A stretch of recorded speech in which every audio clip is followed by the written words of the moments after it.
Pangeran ini tidak ditakdirkan menjadi pewaris, namun ia ditakdirkan menjadi perintis. Ia kehilangan Kalingga, ia tak mewarisi Tarumanegara. Namun, justru dari seorang pangeran tanpa kerajaan, lahirlah kedatuan penguasa lautan Nusantara.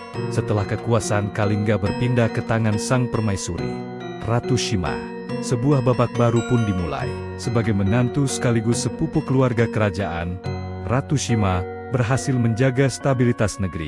Di bawah kepemimpinannya, Kalingga tetap berdiri kokoh dan perlahan melangkah menuju puncak kejayaannya. Namun di balik ketenangan itu, ada hati yang masih diselimuti duka. Srijaya Nasa belum sepenuhnya pulih dari kehilangan kakaknya.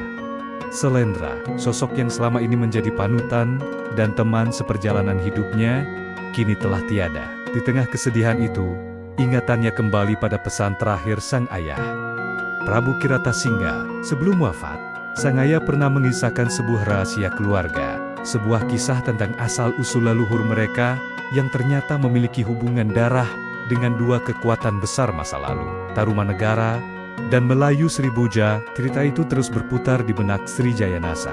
Rasa penasaran yang semakin besar akhirnya mendorongnya mengambil sebuah keputusan. Ia ingin melihat sendiri tanah para leluhurnya.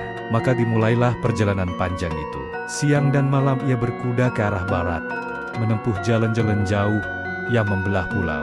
Hingga akhirnya ia tiba di Tarumanegara dan disambut hangat oleh kerabat jauhnya, Prabu Linggawarman. Pertemuan itu meninggalkan kesan mendalam bagi sang raja. Srijaya Nasa dikenal bukan hanya cerdas dan berwawasan luas. Ia juga santun, berani, serta memiliki harisma yang membuat banyak orang menghormatinya. Prabu Linggawarman sendiri memiliki dua orang putri. Putri sulungnya, Manasih, dinikahkan dengan Tarusbawa, sedangkan putri bungsunya, Sobakancana, dipersunting oleh Srijaya Nasa. Untuk sesaat, semuanya tampak berjalan damai. Namun, ketenangan itu tidak berlangsung lama. Ketika Prabu Linggawarman wafat, Tarusbawa ditunjuk sebagai penerus takhta Tarumanegara. Keputusan tersebut segera memicu ketidakpuasan dari Weratikandayun, penguasa Galuh. Sebagai keturunan langsung garis Prabu Purnawarman melalui jalur Prabu Suryawarman, Weratikandayun merasa dirinya memiliki hak yang lebih kuat atas singgasana. Ketegangan pun meningkat. Bayang-bayang perang saudara mulai muncul di antara para bangsawan.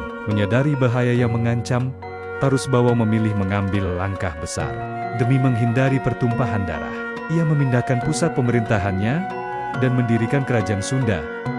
Di sisi lain, Weratikandayun memilih memisahkan diri dan mendirikan kerajaan Galuh yang merdeka. Dan dengan peristiwa itulah, berakhirlah era Tarumanegara. Kerajaan besar yang pernah berjaya itu kini terpecah menjadi dua kekuatan baru, Sunda dan Galuh. Srijaya Nasa menyaksikan semua perubahan besar itu dengan mata kepalanya sendiri. Dan dari sanalah ia mulai menyadari satu kenyataan yang pahit. Ia tidak memiliki tempat yang benar-benar dapat diwarisinya. Kalingga bukan lagi miliknya. Tarumanegara pun telah lenyap menjadi sejarah. Menurut kalian, apa langkah yang diambil Srijaya Nasa setelah menikahi putri Raja Tarumanegara terakhir, yaitu Sobakancana? Tuliskan pendapat kalian di kolom komentar. Dan jika kalian ingin mengikuti kelanjutan kisah lahirnya kedatuan besar yang akan mengubah peta kekuasaan Nusantara, support selalu Timeline Nusantara agar tidak berhenti menceritakan kisah leluhur dengan klik like, share, dan follow. Karena cerita leluhur bukan untuk dilupakan, namun menunggu untuk diceritakan kembali.